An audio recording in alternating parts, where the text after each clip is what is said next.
I want you to show me how to get to know someone like you, someone like you. I want you to know me, 'cause I know then you'll see we could be true, we can be true.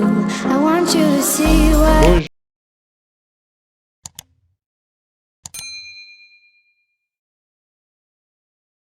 Bonjour chers amis, j'espère que vous allez bien. Ce matin, nous allons parler des différents coûts que nous pourrons rencontrer dans une opération comptable.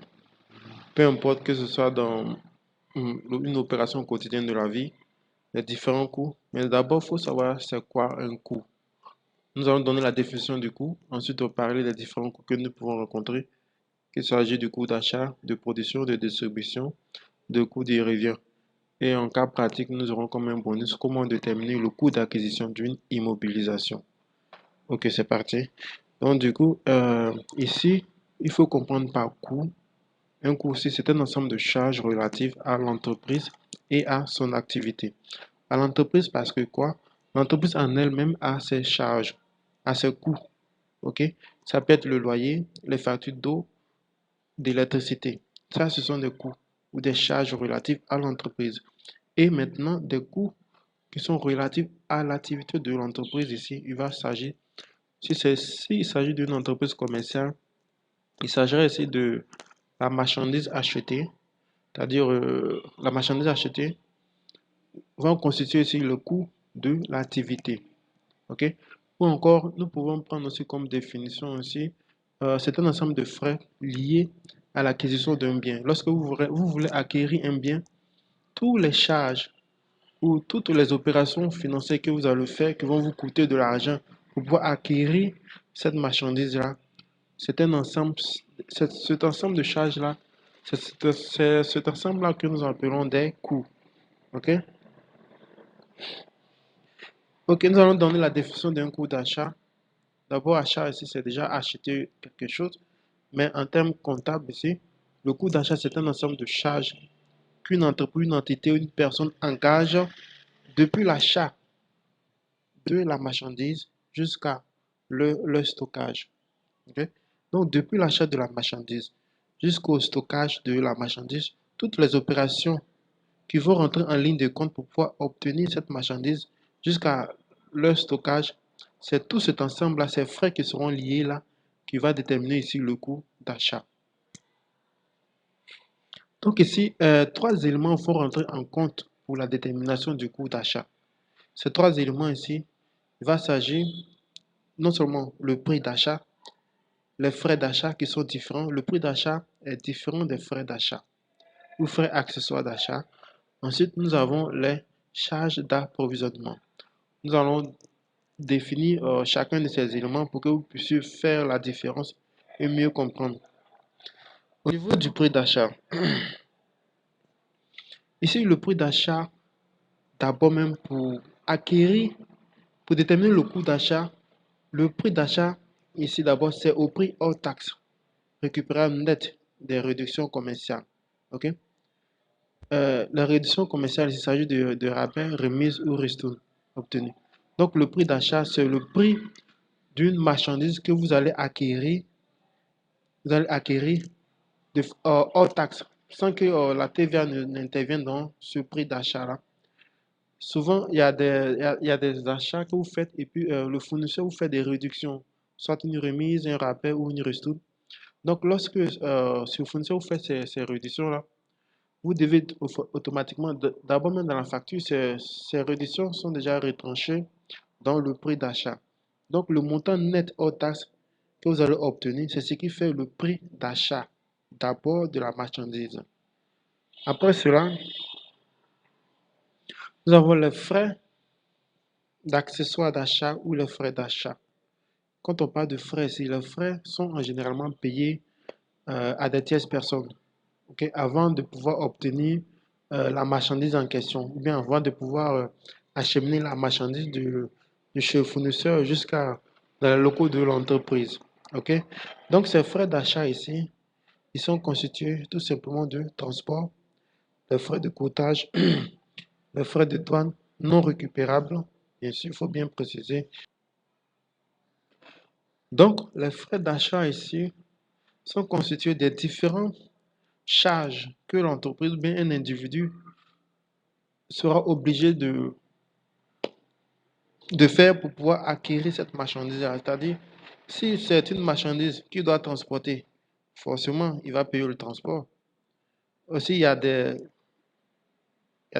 achats auxquels on doit payer les opérations de douane, tout ça. OK?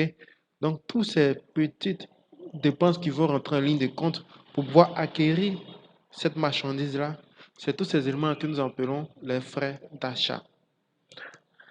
Après ces frais d'achat-là,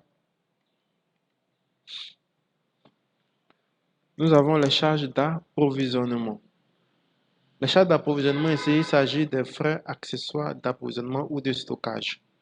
Et ici, en exemple, ici, comme frais d'approvisionnement, ce sont les frais de manutention, les frais de contrôle, qualité, quantité, frais de réception, etc. Et ces frais ici, là, ce sont des frais qui sont liés soit peut-être pour le stockage de la marchandise, c'est-à-dire si nous avons acheté la marchandise, nous l'avons transportée, arrivé dans notre locaux, nous devons le décharger. C'est dans cela qu'on parle de frais de manutention. Donc ces frais de manutention-là, un opérateur ou un particulier ne va pas venir décharger ces marchandises sans pouvoir euh, vous taxer un montant. Donc c'est tous ces frais-là qui représentent ici les charges d'approvisionnement. OK? Et très souvent aussi, on parle de contrôle qualité. La personne qui viendra contrôler la marchandise pour voir si elle est de bonne qualité, tout ça, c'est le temps que la personne perd. Et tout ça, il faut pouvoir rémunérer cette personne-là. Ensuite, on a le magasinier.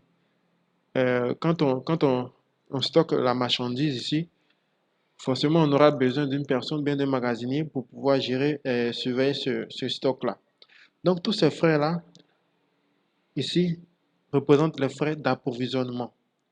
Ok. Maintenant, ça, c'est le résumé de tout ce que nous venons de faire. Pour pouvoir déterminer le coût maintenant d'achat, la formule ici du coût d'achat, ça sera le prix d'achat hors taxe dont nous avons parlé, plus les frais d'achat dont nous allons donner la définition. Ensuite, les frais, les charges d'approvisionnement. Donc ici, pour pouvoir déterminer le coût d'achat, on a le prix d'achat hors taxe, les frais d'achat, plus les charges d'approvisionnement. Ensuite, nous allons parler du coût de production. Le coût de production, c'est quoi? Le coût de production comprend toutes les dépenses effectuées pour concevoir un ensemble de produits ou de services. Il regroupe à la fois les charges directes et les charges indirectes. On parle ici de coût de production. Un coût de production, c'est un coût d'abord qui est non seulement compris du coût d'achat, et aussi des charges directes et indirectes. Les charges indirectes, directes ici, nous allons parler, donner un peu la définition et indirecte. Mes enfants, il faudrait que vous sachiez que le coût de production, c'est tout ce qui sera lié comme charge pour la production d'un bien. Pour la production d'un bien, en plus du coût d'achat, c'est tous ces éléments-là qui forment le coût de production. Et dans ces coûts de production, nous avons les charges directes que nous allons voir et les charges indirectes. D'abord, c'est quoi une charge? Donc, bon, les éléments qui interviennent dans la détermination des coûts de production, donc on voit ça. Tel que,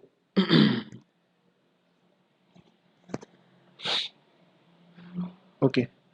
Donc, c'est quoi d'abord une charge directe? Une charge directe, c'est une dépense effectuée directement, affectée, pardon, c'est une charge qui est affectée directement au coût d'un produit ou d'un service. Ce sont des dépenses qui sont affectées directement au coût d'un produit ou d'un service. Ok?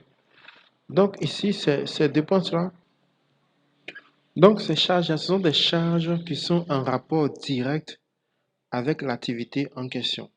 Raison pour laquelle on parle de charges directes. C'est-à-dire sont liées directement. C'est-à-dire sans ces charges-là, on ne peut pas produire, on ne peut pas vendre, on ne peut pas acheter. Ok? Donc ces charges sont liées directement à la production, tel que le coût d'achat de marchandises. Parce que si c'est une entreprise commerciale, si elle n'achète pas, elle ne peut pas vendre. Donc, du coup, les charges directes ici, c'est l'achat des marchandises ou des matières premières qui vont lui permettre de pouvoir produire son produit et les revendre.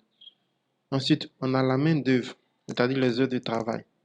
Sans les heures de travail ici, pour une entreprise industrielle ou commerce, une entreprise industrielle qui fabrique, qui produit, a besoin d'une main-d'œuvre. Et sans ces main-d'œuvre-là, elle ne peut pas produire ni fabriquer ses produits. Donc, du coup, cette main-d'œuvre intervient directement au processus de fabrication pour pouvoir obtenir ce coût pour pouvoir obtenir ces charges-là. Donc, si les charges directes ici, on aura le coût d'achat de marchandises, la main-d'œuvre et plein d'autres charges encore qui se rattachent à ce.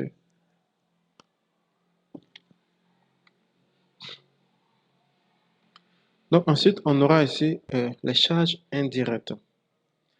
Les charges indirectes, bon, ce sont des charges, on dit bien charges indirectes. C'est le contraire de direct, c'est-à-dire ces charges ne sont pas liées directement au coût de production, mais elles sont utiles pour pouvoir vraiment produire ces charges-là. Elles ne sont pas liées, mais elles sont utiles. OK? Donc, il s'agit ici des frais de dépenses pour le fonctionnement global de l'entreprise. C'est-à-dire, pour une entreprise commerciale, d'abord, elle doit louer les locaux. Les locaux qu'elle loue là. C'est-à-dire les magasins pour pouvoir stocker ces marchandises. Ce sont des charges indirectes.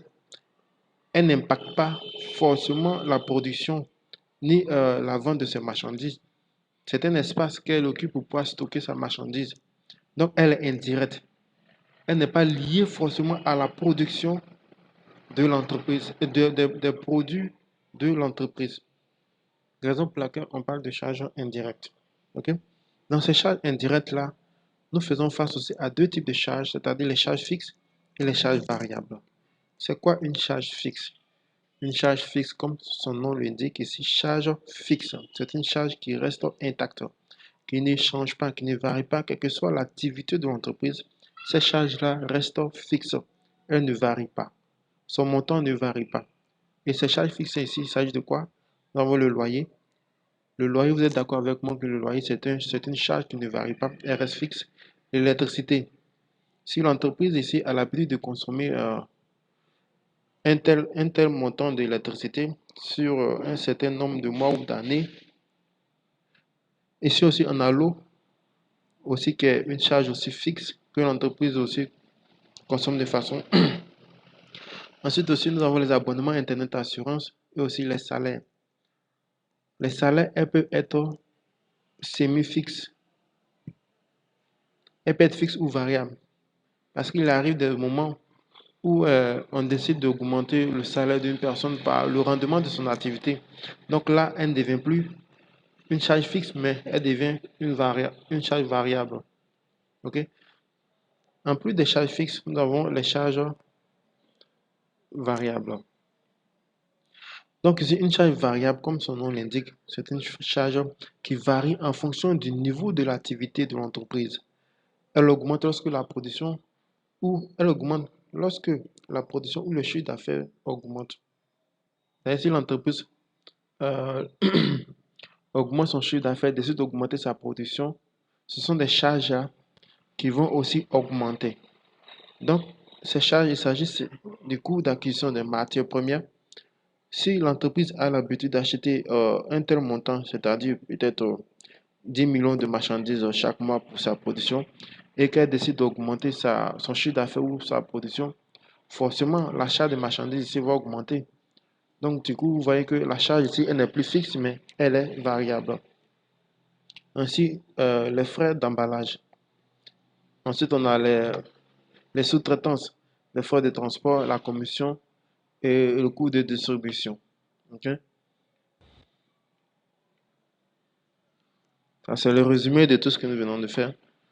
Et pour pouvoir déterminer ici la formule du coût de production, le coût de production sera égal aux charges directes que nous avons parlé, de donner la définition, plus les charges indirectes auxquelles nous avons aussi parlé. Donc, pour pouvoir déterminer le coût de production, ce sont les charges directes plus les charges indirectes. Les charges indirectes qui sont comprises des charges fixes et variables. C'est tout ce lot qui donne la formule du coût de production. Ensuite, nous avons le coût de distribution. Le coût de distribution, c'est quoi? Le coût d'exécution, il faut savoir que c'est l'ensemble de coûts qui sont liés à l'acheminement des produits finis jusqu'à l'acheteur ou jusqu'au client. C'est-à-dire toutes les dépenses que l'entreprise a engendrées, a engagées pour pouvoir produire depuis l'achat de la marchandise à la production jusqu'à la vente de sa marchandise. C'est tous ces éléments, ces étapes-là que l'entreprise a effectuées qui ont engendré un coût global. C'est toutes ces étapes-là qui déterminent, qui donnent ici le coût de distribution.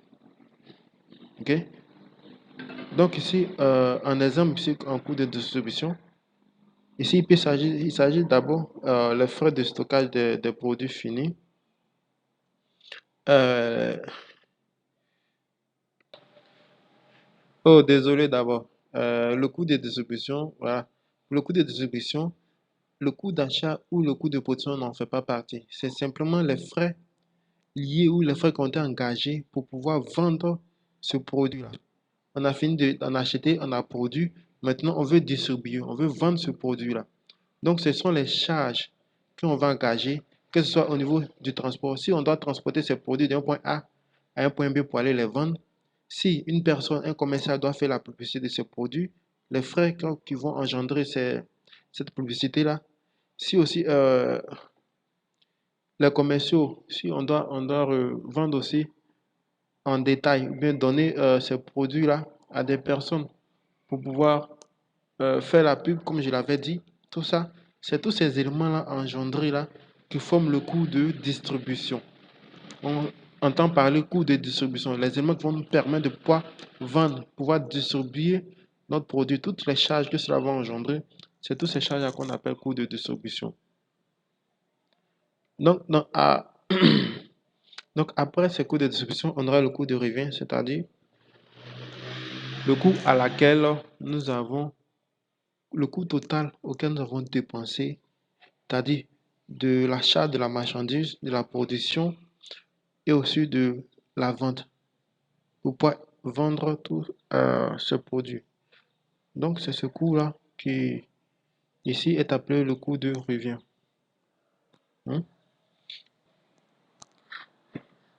Donc dans l'exemple ici, c'est comme on dit, c'est le montant dépensé par une entreprise pour mettre à disposition de ses clients ses produits. C'est-à-dire tous les montants, toutes les charges que l'entreprise avait face depuis l'achat de la marchandise, la production, la distribution, toutes ces charges englobées, c'est tous ces éléments-là qu'on appelle le coût de revient. C'est-à-dire le produit en elle-même est revenu à l'entreprise à combien? L'entreprise a dépensé combien en total pour pouvoir produire ou acheter cette marchandise pour la revendre? Ou encore comme une définition encore plus simple aussi qu'on peut donner ici, on peut, on peut dire aussi que le coût de revient, c'est un montant total dépensé pour pouvoir mettre un produit en vente. OK? Et c'est ce coût-là qui permet maintenant à l'entreprise de pouvoir déterminer maintenant son prix de vente. OK? C'est-à-dire le coût total plus la marge que l'entreprise va mettre dessus pour pouvoir avoir ses bénéfices. C'est cette marge-là plus le coût que l'entreprise a engendré qui détermine ici le coût de revient. Donc, la formule pour calculer le coût de revient ici, le coût de revient, ce sont d'abord les charges directes plus les charges indirectes qu'on a vues plus les frais de distribution. OK? Ou encore, comme coût de revient ici, on peut partir de la base, c'est-à-dire le coût de revient peut être égal même au coût d'achat plus le coût de revient et plus le coût de production plus les frais de distribution. C'est tous ces trois éléments-là que nous avons détaillés précédemment là, qui font le coût de revient. Ou encore, on peut prendre aussi le coût de production. Parce que si on a le coût de production, dans le coût de production, on a le coût d'achat. Donc, du coup, on n'a pas besoin de répéter encore le coût d'achat pour venir prendre encore le coût de production. Puisque dans le coût de production, nous avons déjà le coût d'achat inclus. Donc, euh, le coût de revient sera ici égal au coût de production plus les frais de distribution. Nous donne aussi le coût de revient. Donc, en bonus, comme on l'avait dit ici, ou dans le cours, on allait faire un cas pratique, comment faire pour pouvoir déterminer ici la question d'une immobilisation. Donc, l'exemple ici, on dit une entreprise achète une marchandise de production pour pouvoir produire ces produits, ces biens ou ces matières premières, transformer ces matières premières. Et on dit la marchandise ici a coûté 20 millions hors taxes. La TVA à 18% est de 3 600 000.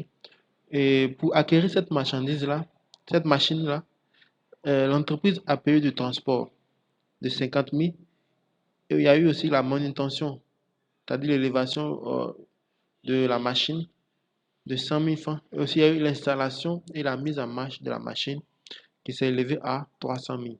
Donc aussi, on dit de déterminer le coût d'achat de la marchandise. OK? Dans le premier cas ici, on dit la TVA n'est pas récupérable. Quand on dit que la TVA n'est pas récupérable, c'est-à-dire l'entreprise ne peut pas récupérer cette TVA qui lui a été facturée pendant cet achat.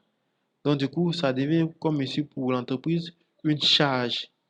Et dans le deuxième cas, on dit le coût d'achat, la TVA ici est récupérable. C'est-à-dire l'entreprise peut récupérer la TVA qu'elle a supportée sur cette marchandise. Nous allons voir ici comment déterminer dans les deux cas. Pour le premier cas, premier cas, la TVA n'est pas récupérable. Donc ici, la TVA devient une charge pour l'entreprise. Donc si le coût d'achat ici sera d'abord la marchandise hors taxe qui est de 20 millions, plus la TVA qui est de 3 600 000, le transport qui a coûté qui est de 50 000, la manutention et l'installation de 300 000. Donc si le coût d'achat de la marchandise pour acquérir cette immobilisation est de 24 millions 50 000. Dans le deuxième cas, où la TVA est récupérable, c'est-à-dire la TVA, l'entreprise peut récupérer cette TVA-là plus tard. Ici, le coût d'achat, dans le cas où l'entreprise peut récupérer cette TVA ici, ça sera le montant hors taxe de la marchandise, de la machine, plus le transport que l'entreprise a dépensé pour déplacer la machine. Ensuite, la manutention, c'est-à-dire l'élévation de la machine, c'est-à-dire le particulier qui a soulevé cette machine pour la transporter soit dans le conteneur. Et ensuite, l'installation dans les locaux de l'entreprise. C'est tous ces éléments-là ici qui déterminent le coût d'achat de la machine. Dans le premier cas, on a considéré la TVA comme une charge puisque l'entreprise ne pourrait pas récupérer cette charge-là. Et dans le deuxième cas, l'entreprise peut récupérer la TVA. Donc du coup, on ne considère pas cette TVA-là comme une charge pour l'entreprise puisqu'elle va récupérer cette charge. Raison pour laquelle nous n'avons pas mis le montant de la TVA dans le deuxième cas. OK? Donc, c'est la fin de cette formation. Je vous remercie d'avoir vraiment passé du temps avec moi.